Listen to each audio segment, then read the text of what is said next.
Et bonjour à tous, on se retrouve aujourd'hui pour faire l'analyse fondamentale d'actions sur une stratégie fort dividende. Cette analyse fondamentale va se faire selon les 8 critères qui sont ici sur la gauche et on va remplir le tableau avec la validation des critères qui se trouvent ici en haut à droite. Mais tout d'abord, quelques rappels sur cette stratégie fort dividende. Vous devez vous définir vos objectifs. Soit votre objectif est d'avoir une rente, des revenus réguliers, de l'argent que vous pouvez dépenser, sortir du coup des investissements, et tout cela sans vendre d'actions. Soit vous voulez pouvoir réinvestir sans vendre, et donc du coup vous n'avez toujours pas vendu d'actions, mais vous avez de l'argent qui arrive régulièrement et vous pouvez réinvestir pour faire augmenter votre capital investi. Mais attention, il y a des gros points d'attention sur cette stratégie. En effet, il faut faire attention à la performance et au cours de bourse de l'action. C'est-à-dire qu'il faut bien analyser l'action sur laquelle vous mettez votre argent, puisque si votre cours de bourse, votre performance n'arrête pas de diminuer année après année, c'est votre capital qui se réduit, même si ce sont des moins-values latentes, c'est votre capital qui est réduit au fur et à mesure. Et en plus de ça, les dividendes, les rendements annoncés quand ils sont annoncés en fort dividende, c'est sur le prix de l'action Axel, donc sur le cours de bourse. Donc si votre cours de bourse a diminué de 50%, donc de la moitié, eh bien votre fort dividende a lui aussi été divisé par 2 et donc vous perdez la moitié de ce dividende. Donc c'est pas très intéressant à ce niveau-là. Donc attention à ce premier truc. Deuxième point d'attention, la pérennité de ce dividende. Et oui, vous mettez de l'argent sur une société pour avoir un fort dividende, mais il faut s'assurer que la société ne va pas péricliter ou qu'elle ne va pas arrêter son dividende. Donc, on ne peut pas en être sûr à 100%, mais il faut faire attention à cette pérennité du dividende, puisque si vous comptez dessus et que vous ne l'avez pas, eh bien vous avez perdu cet apport-là. En tout cas, ça ne peut plus rentrer dans votre stratégie fort dividende. Et le troisième point, c'est la capacité de distribution de la société, donc tout ce que l'on voit notamment avec le ratio de distribution, pour s'assurer qu'effectivement la société garde de l'argent tout de même pour réinvestir un minimum, pour ne pas avoir à couper son dividende justement, ou pour ne pas être complètement surendetté à terme. Une fois avoir défini les objectifs et les points d'attention, et bien après vous avez plein de choix à faire dans votre stratégie, qui sont des choix stratégiques à définir. Est-ce que vous faites une stratégie en DCA ? Comment exactement à définir ce DCA, mais ce dollar cost averaging, donc de l'argent à mettre au fur et à mesure, tous les mois, toutes les semaines, est-ce que c'est le même montant, pas le même montant, etc. Tout ça, c'est à définir par vous, pour faire grossir votre capital, ou est-ce qu'à un moment donné, vous arrêtez de faire grossir votre capital, ça aussi, c'est à définir. Le timing d'entrée, puisque vous pouvez faire du dollar cost averaging sur votre compte global, mais vous pouvez définir un peu les timings d'entrée sur les valeurs, c'est-à-dire que si vous avez par exemple une dizaine de valeurs, eh bien vous n'êtes pas obligé de rentrer à chaque fois tous les mois sur toutes les valeurs, vous pouvez définir par exemple celles qui ont le plus baissé, ou vous pouvez prendre aussi par exemple les tendances qui sont à la hausse en ce moment. Tout ça, c'est à définir au niveau du timing d'entrée sur les actions, ou si vous vous intéressez pas à ça et que vous mettez peu importe le moment, tout ça c'est à définir. La durée d'investissement aussi est à définir, c'est-à-dire que est-ce que vous faites à vive aeternam sur l'action, peu importe ce qui se passe, est-ce que vous avez des critères de sortie, donc ça va avec les critères d'achat et de vente, bien sûr, est-ce que vous avez des critères de sortie que vous définissez, tout cela c'est vraiment à définir. Qu'est-ce qui vous fait rentrer dans une action, qu'est-ce qui vous en fait sortir, est-ce que c'est à vive aeternam comme je l'ai dit, ou est-ce que il y a vraiment des critères à définir.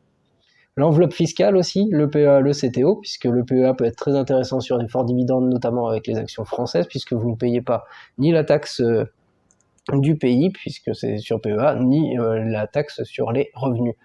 Et côté CTO, eh bien ça vous donne accès à plus d'entreprises, notamment du côté des États-Unis.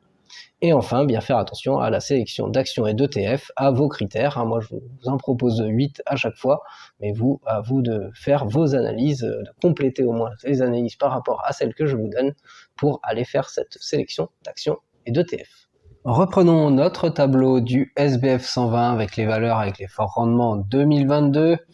Pour trouver les valeurs du jour, je vous rappelle que nous avons vu dans les vidéos précédentes Coface, Nexity, ALD, Eutelsat, Stellantis, ICAD, Score, Amundi et M6 Métropole.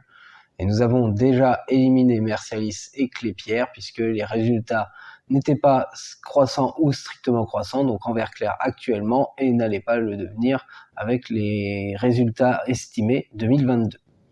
Pour la vidéo suivante, et celle du jour, eh bien, nous allons donc voir Crédit Agricole, Engie et BNP Paribas. Et nous commençons par Crédit Agricole.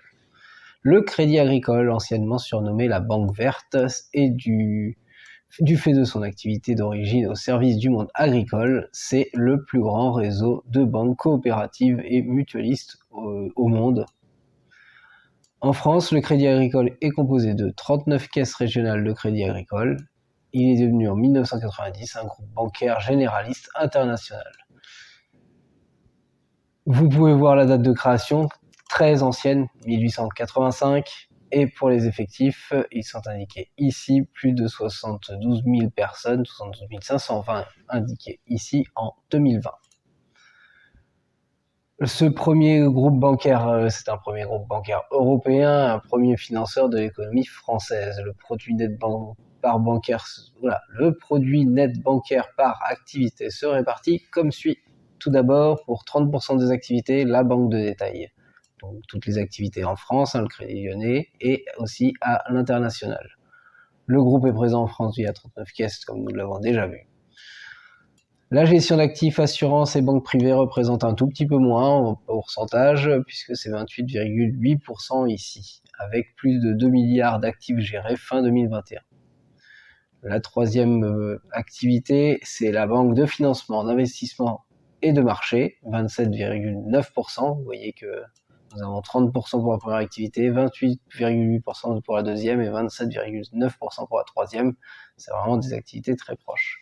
Là-dedans, dans cette troisième activité, nous retrouvons les activités de financement classiques et spécialisées, avec des financements d'acquisition de projets, acquisition aéronautique, maritime et ainsi de suite, d'opérations sur actions, de conseils en fusion-acquisition, de capital investissement et ainsi de suite. La quatrième activité, là un petit peu moins en termes de pourcentage du chiffre d'affaires, la prestation de services financiers spécialisés qui représente 11,9%. On retrouve ici du crédit à la consommation avec 93 milliards d'encours en 2021 et du crédit bail et de la facturage dont c'est le numéro 1 français pour cette activité-là, cette sous-activité en tout cas.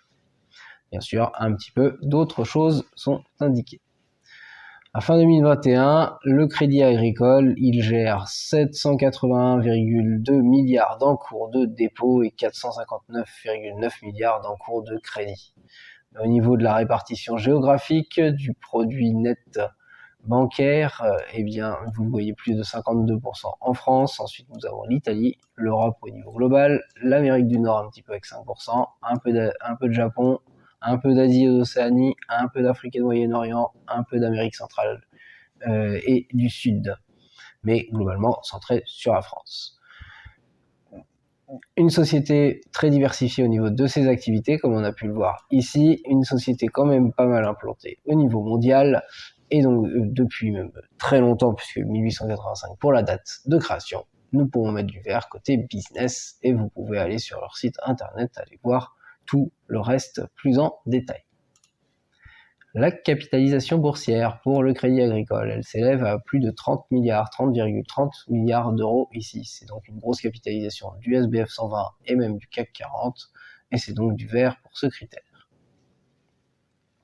Au niveau du résultat net que vous voyez ici sur le graphique, eh bien ça se voit à l'œil nu, c'est exactement la même tendance que pour le chiffre d'affaires en vert, eh bien c'est plutôt haussier puisque nous passons effectivement de 3,65 milliards de bénéfices à 4,84 en 2019 et à 5,84 en 2021.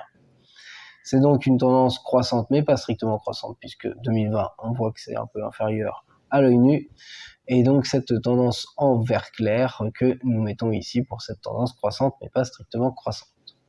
Pour les estimations à venir, eh bien, ça devrait rester soit dans le vert clair, mais se tasser un peu en jaune probablement au moins certaines années.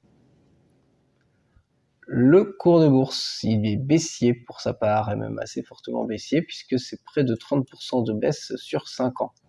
Par contre, sur 3 ans, si nous partons de fin mai, début juin ici même, là, c'est baissier toujours, mais un peu moins baissier quand même, largement moins baissier, puisque là, c'est seulement moins 2,72% 2 baisses sur 3 ans, et donc c'est presque complètement stagne. Donc c'est beaucoup moins baissier que la baisse qui avait lieu au tout début ici, que l'on voit de 2017 à 2019. Du coup, ça nous fait un critère qui est moins baissier que la baisse affichée ici sur les 5 dernières années. C'est un critère que nous mettons donc en orange, mais oui, un critère que nous mettons en orange. Le PER, le ratio cours sur bénéfice, est indiqué ici à 6,03. C'est donc un indice de cherté qui est vraiment peu cher, qui se situe en dessous des 10, donc dans cette zone très peu chère, que nous mettons en vert.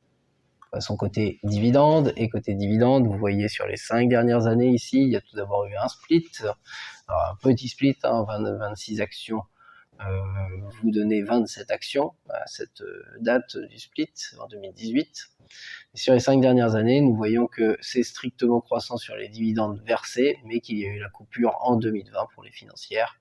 Et donc du coup, ça donne un critère qui est croissant, mais pas strictement croissant, un critère de l'évolution du dividende qui est en vert clair. Le rendement annualisé est affiché ici à plus de 10%, 10,38%. C'est bien largement au-delà des 3%. C'est donc un critère en vert sans discuter. Le ratio de distribution associé à tout ça, eh bien, nous le regardons ici sur le graphique. Nous prenons de 2017 à 2021, donc nous ne prenons pas cette grosse barre 2016, et vous voyez que nous avons du 58%, du 45%, du 49%, du 0% et du 47%. Tout cela semble bien maîtrisé et est inférieur à 60 pour tous ces chiffres, et même il y a du 0 ici, et donc c'est un ratio de distribution, une sécurité financière qui est laissée, puisqu'il y a beaucoup de réinvestissements qui sont faits, parce que beaucoup d'argent n'est pas redistribué en dividendes aux actionnaires, et donc du coup nous mettons du vert. Nous poursuivons avec une autre financière du CAC 40 pour la deuxième entreprise, et il s'agit de BNP Paribas, qui est une banque française et qui est même la première banque européenne par son activité et sa rentabilité, avec plus de 3 milliards 80 milliers d'actifs, et c'est également le 8e groupe bancaire international présent dans 65 pays. Au 31 décembre, vous voyez que le bénéfice net du groupe s'élève à 9,5 milliards d'euros. Avec près de 190 000 employés en février 2022, la banque est organisée selon 3 domaines d'activité. 1. Le commercial. 2. Le Personal Banking and Services, CPSB, et Investment and Protection Services, IPS, et Corporate and Institutional Banking, CIB. Le groupe est issu de la fusion en 2000 de la Banque nationale de Paris et de Paribas. Donc la création c'est 2000, mais vous voyez que si on revient à l'origine, nous pouvons partir jusqu'en 1822, donc c'est il y a très longtemps. Un peu plus de détails sur le produit net bancaire par activité qui se répartit de la façon suivante. Là, nous avons plus de 54,6% de la banque de détail, donc par rapport au Crédit Agricole où c'était assez similaire en termes de pourcentage entre les activités. Là, la banque de détail prend quand même le dessus. L'activité de banque de détail en France, c'est 23,7%, en Belgique, en Italie. Vous voyez que le solde de ce PNB, ce produit net bancaire, 52,8% concerne les activités à l'international et les activités de prestation de services financiers spécialisés, donc crédit consommation, crédit immobilier, crédit bail, gestion de flotte automobile, location d'actifs informatiques. La deuxième grande activité, c'est la banque de financement et d'investissement, plus de 30%, avec de l'activité de conseil de marché et de capitaux, qui représente 64%, avec notamment des conseils en acquisition-fusion, des interventions sur les marchés d'actions, de taux, de change, etc. Et le financement aussi dans cette deuxième grande activité, avec 35,7% qui représente les financements d'acquisition, de projets, de négoces de matières premières, et ainsi de suite. Le troisième grand pôle, il s'agit de la gestion institutionnelle et privée et assurance, 13,5%. les activités de gestion d'actifs, la banque privée numéro 1 en France, et nous l'avons dit, de prestations de services immobiliers, de courtage en ligne, d'assurance, de prestations de services titres, c'est le numéro 1 mondial de la conservation de titres. Et vous voyez enfin quelques autres activités. Vous voyez ici qu'en fin 2021, la BNP Paribas gère 957,7 milliards d'euros d'encours de dépôt et 814 milliards d'euros d'encours de crédit. Tout ça, c'est des chiffres qui sont juste énormes. Au niveau de la répartition géographique de ce produit net bancaire, nous avons l'Europe pour 75% ici, 11% pour l'Amérique du Nord, 7% pour l'Asie Pacifique et un peu d'autres. Alors, même si c'est un peu plus orienté banque de détail par rapport au Crédit Agricole, vous voyez quand même la même belle répartition, belle diversification des activités et également une diversification au niveau répartition géographique. Et une banque, et nous pouvons rajouter la date de création qui est encore plus ancienne que le Crédit Agricole, tout ça pour dire que le premier critère peut être mis en vert côté business sans aucun souci. Bien sûr, pour retrouver tout ce qu'il y a sur le groupe, sur son site internet. Passons-nous au deuxième critère, avec la capitalisation boursière qui s'élève à 65,10 milliards d'euros. C'est encore plus gros en termes de capitalisation boursière que le Crédit Agricole pour cette deuxième financière du CAC 40 et du SBF 120, et donc du vert pour le deuxième critère.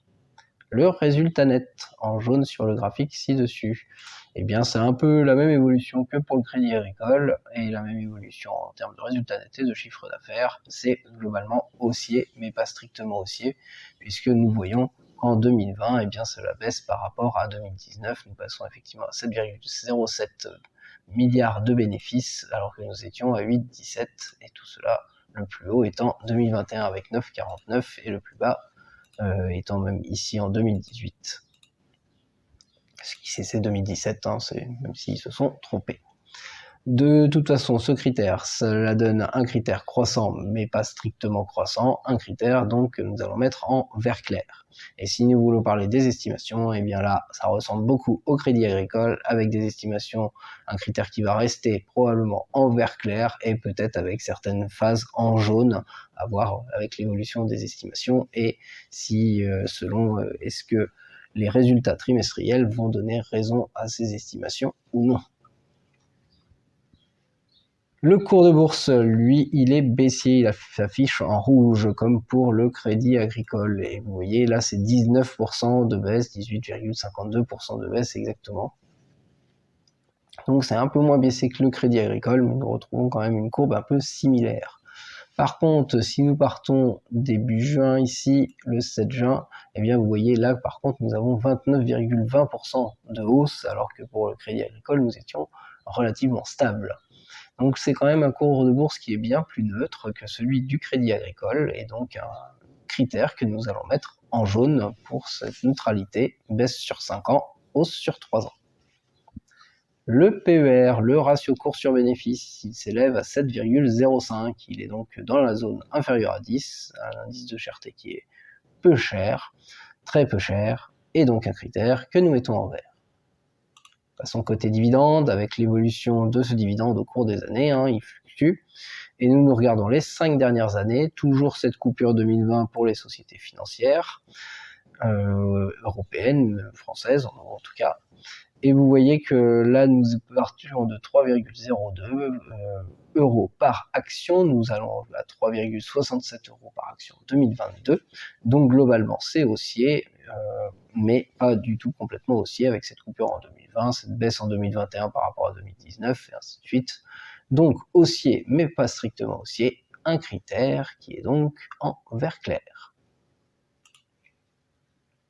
Le rendement est affiché ici à 6,96%. C'est donc un rendement pour une société qui a tout à fait sa place dans une stratégie à fort dividende, un rendement bien supérieur à 3%, et donc du vert pour ce critère.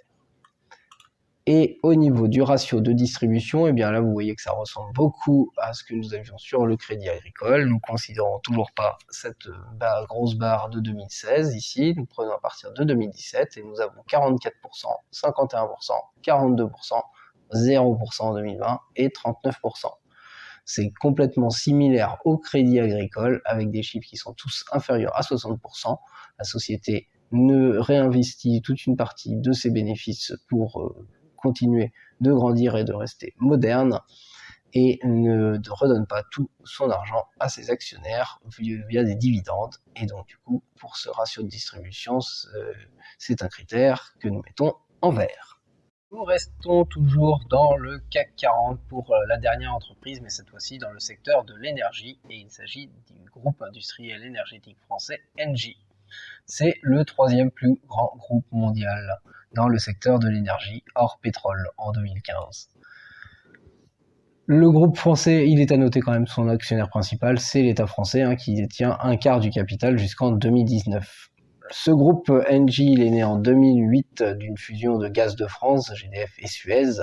En 2010, GDF Suez devient la plus grande société de services publics au monde en matière de chiffre d'affaires par son rapprochement avec l'Électricien, donc une société électrique dans l'électricité, qui est britannique, International Power. En 2015, c'est là que le groupe annonce le changement de son nom commercial, GDF Suez devenant Engie, dénomination sociale du groupe à partir du 29 juillet 2015. En 2016, le groupe s'engage dans une profonde mutation visant la transition énergétique et le numérique. Sa stratégie industrielle évolue, chahutée par les changements de gouvernance.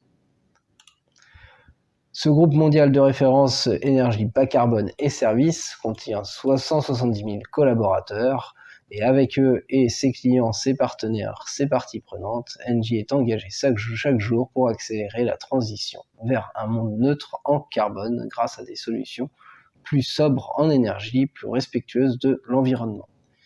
Il est guidé par sa raison d'être. Engie concilie performance économique et impact positif sur les personnes, la planète, en s'appuyant sur les métiers clés tels que le gaz, les énergies renouvelables, les services. Tout cela pour proposer des solutions compétitives à ses clients. Sûr, cela fait un peu vente ici de Engie, mais en tout cas, vous voyez comme globalement tout ce que fait ce grand groupe industriel. Bien sûr, vous pouvez aller voir encore plus en détail tout ce que propose Engie sur son site internet. Mais en tout cas, ce grand groupe industriel français du secteur de l'énergie depuis bien longtemps, nous pouvons mettre du vert côté business sans aucun souci. Pour la capitalisation boursière, pour Engie, elle s'élève à 30,34 milliards d'euros. C'est une capitalisation boursière proche de celle du Crédit Agricole. Pour une société du CAC 40, et donc du vert pour ce deuxième critère. Au niveau du résultat net pour Engie, eh bien là vous voyez que c'est moins glorieux. Alors heureusement il y a 2021 qui vient sauver la donne ici, et ça se voit à l'œil nu que du coup ça va être une tendance qui est croissante plutôt, et pas strictement croissante justement, puisqu'on voit très bien que 2020 est dans le rouge, fait des pertes, pas de bénéfices, alors que les autres années sont en bénéfice, mais seul 2021 est vraiment en bénéfice par rapport aux années précédentes. Du côté des estimations, on va plus être sur des années comme 2021 ensuite, mais cette tendance du coup plutôt croissante va être beaucoup plus neutre, probablement que ça va se tasser un peu et ressembler à des années comme 2021 pour devenir quelque chose de très neutre, donc plutôt dans le jaune. Mais pour l'instant, c'est quand même plutôt haussier puisqu'il y a 2021 qui vient sauver la donne, donc c'est croissant mais pas strictement croissant, un critère que nous pouvons mettre en vert clair. Le cours de bourse, lui, il est baissier, mais pas plus baissier que ça. Nous le voyons en rouge ici, et vous voyez que la baisse annoncée sur 5 ans est de 10,45%. C'est pas une forte baisse, mais c'est une baisse quand même. Et si nous prenons par rapport sur 3 ans, par rapport au 7 juin ici, eh bien, nous avons encore une petite baisse de 5,64%. C'est à chaque fois des baisses qui sont inférieures à 5% par an. C'est donc baissier, mais pas très baissier, et donc un critère que nous allons mettre en orange et qui pourrait effectivement devenir plutôt jaune avec quelque chose de plus neutre, même si pour l'instant c'est du orange, pas de souci là-dessus. Le PER, le ratio cours sur bénéfice, est affiché ici à 8,72. C'est donc un PER peu cher qui se situe dans la zone inférieure à 10, la zone très peu chère, et c'est la zone que nous mettons en vert. Passons aux critères concernant les dividendes. Pas de graphique ici, mais vous voyez déjà que l'année 2020, comme pour les autres sociétés d'aujourd'hui, a été sans dividende. Elle n'apparaît pas ici. Qu'en 2018, nous étions à 0,72 € de dividendes par action versée. Nous sommes passés à 0,75 en 2019, 0 tout court en 2020. Nous sommes revenus à un peu moins à 0,53 en 2021 pour repartir au plus haut des 5 dernières années à 0,85 en 2022. Ça donne une tendance un peu comme nous avons vu sur les deux autres sociétés, croissante mais pas strictement croissante, avec une coupure en 2020, et donc un critère que nous pouvons afficher en vert clair. Le rendement, il est affiché ici à 6,81% pour cette société. Comme pour les autres sociétés, elle a toute sa place dans une stratégie à fort dividende, du point de vue de ce critère-là, puisque ce rendement est supérieur largement à 3%. Et donc un critère en vert. Du côté de la santé financière de l'entreprise, le ratio de distribution ici sur le graphique, eh bien nous prenons les années de 2017 à 2021, puisque nous n'avons pas encore 2022. Et là par contre, contrairement aux deux sociétés financières d'avant, nous avons deux années où c'est à plus de 100%, c'est-à-dire que la société n'hésite pas à puiser dans ses réserves ou à s'endetter pour verser de l'argent à ses actionnaires. Et encore heureux, ce dividende a été coupé en 2020, puisque 2020 était avec des pertes et pas des bénéfices, et donc ça aurait encore aggravé la situation. Mais du coup, nous avons ces deux critères qui sont en rouge, ici, et en 2020 et 2021, c'est en vert, et nous avons 2018 qui est dans notre zone entre 70 et 80, c'est la zone que nous mettons en jaune. Tout cela est très moyen, et donc du coup, nous allons mettre du jaune pour terminer avec ce critère qui est très moyen. Et voici le bilan pour ces trois sociétés, les deux financières et celle énergétique du CAC 40, dans cette stratégie à fort dividende du SBF 120, puisqu'elles appartiennent effectivement au SBF 120. Et nous commençons par la gauche avec le Crédit Agricole et un dossier qui apparaît plutôt positif, puisque parmi les 5 critères essentiels, ici, seul le cours de bourse apparaît baissier, même si cette baisse il apparaît baissier, même si cette baisse commence à stagner un petit peu plus sur les dernières années, mais il apparaît quand même baissier. Effectivement, ce qui pourrait favoriser ce cours de bourse, c'est les résultats qui sont croissants et ne devraient pas diminuer, vont peut-être passer en zone neutre un petit peu de temps en temps, mais vous voyez quand même des bonnes évolutions du résultat net et du chiffre d'affaires qui sont indiqués. Et en plus, du côté des dividendes, c'est plutôt très bien maîtrisé avec 3 critères en vert ou en vert clair, avec un rendement très fort pour cette année, un dividende en augmentation depuis qu'il a repris en 2021 et un ratio de distribution parfaitement maîtrisé, et donc une bonne santé financière pour cette entreprise. Du côté de la BNP Paribas, le dossier est encore plus positif, mais sinon il est très proche de celui du Crédit Agricole. Son côté plus positif, c'est son cours de bourse qui, lui, est affiché comme critère en jaune, puisqu'il est même haussier sur 3 ans, même s'il apparaît quand même baissier sur 5 ans. Mais du coup, la tendance a davantage repris à la hausse depuis 3 ans par rapport au Crédit Agricole. Sur les autres critères des dividendes, eux, ils sont exactement comme pour la BNP Paribas, comme pour le Crédit Agricole, des critères qui sont en vert et parfaitement maîtrisés, notamment au niveau du ratio de distribution ici, ce qui permet à la société de réinvestir toute une partie de ses bénéfices, de ne pas tout donner à ses actionnaires et de pouvoir rester compétitive. Du côté d'Engie, pour le dossier Engie, vous voyez, parmi les 5 critères essentiels, les couleurs sont exactement les mêmes que pour le Crédit Agricole. Néanmoins, avec une différence, vous voyez le chiffre d'affaires ici, par exemple, au niveau du résultat, qui est lui en baisse, alors que pour les deux bancaires, c'était encore un peu en hausse, et le cours de bourse qui, lui, est un peu moins baissier que pour le Crédit Agricole sur 5 ans du côté d'Engie. Néanmoins, cela donne globalement un dossier plutôt positif sur les critères essentiels, mais il est à noter quand même qu'au niveau des résultats, ceux annoncés à venir sont moins positifs que pour les deux financières qui sont qui sont ici sur la gauche. Ça va être beaucoup plus neutre, il n'y a rien de catastrophique non plus. Du côté des dividendes, eh bien là aussi c'est un peu moins bien maîtrisé. Certes, le rendement est élevé et le dividende est reparti à la hausse depuis sa coupure en 2020, mais comme nous l'avons vu, il y a des années où c'est un peu plus compliqué pour Engie, et en plus de ça, Engie en 2020 a souffert avec une perte au lieu de bénéfice, et donc tout cela fait un petit bémol sur le ratio de distribution, mais toujours pareil, rien d'inquiétant là-dessus. Je vous laisse avec le tableau complété avec les 3 entreprises du jour pour cette 4e partie des entreprises pour cette stratégie à fort dividende. Et je vous dis à très bientôt et je vous souhaite une très bonne journée.